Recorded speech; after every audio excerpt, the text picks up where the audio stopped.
रहीम।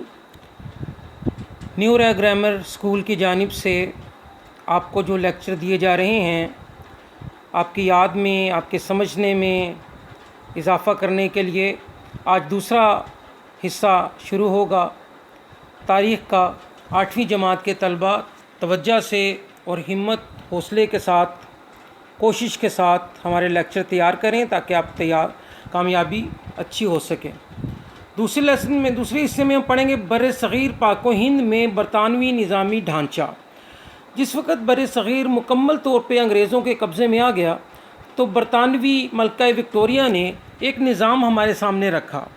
वो निज़ाम क्या था कि बर सग़ीर पाक व हिंद में बरतानवी इंतज़ामी ढांचा मुकम्मल तौर पे क्या था कि मलका बरतानिया, उसके बाद वज़ीर आज़म बरतानिया, फिर उसके बाद यहाँ पर आ जाएंगे वज़ीर अमूर हिंद, वायसराय हिंद, फिर सूबाई गवर्नर और सूबाई गवर्नर की मदद करने के लिए सिविल सर्विस के अफसरान।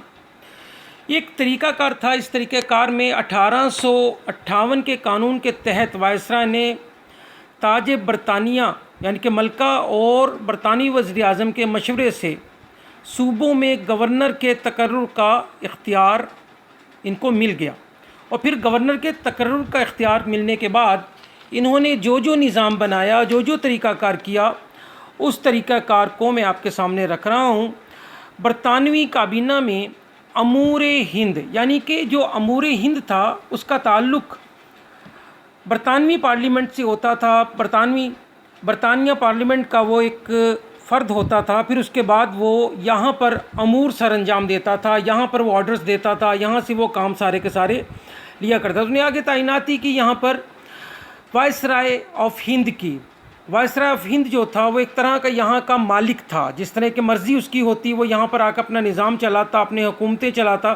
किन के थ्रू वो चलाता? सूबाई गवर्नर्स के हिसाब से। गवर्नर जो हैं वो वायसराय ऑफ हिंद का हुक्म मानने पर मजबूर थे, हर तरह से मानते थे। उनकी मदद के लिए सिविल सर्विस के अफसरान जो थे वो मुकर्रर कर दिए गए थे।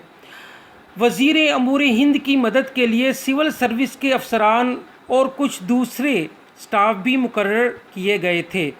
बर सग़ीर में बरतानवी हुकूमत की पॉलिसियों पर अमल दरामद करने के लिए 15 अरकान पर मुश्तमिल एक काउंसिल ऑफ इंडिया बनाई गई। इस काउंसिल को इजलास की सदारत वज़ीर अमूर हिंद जो उनसे उसको करना थी।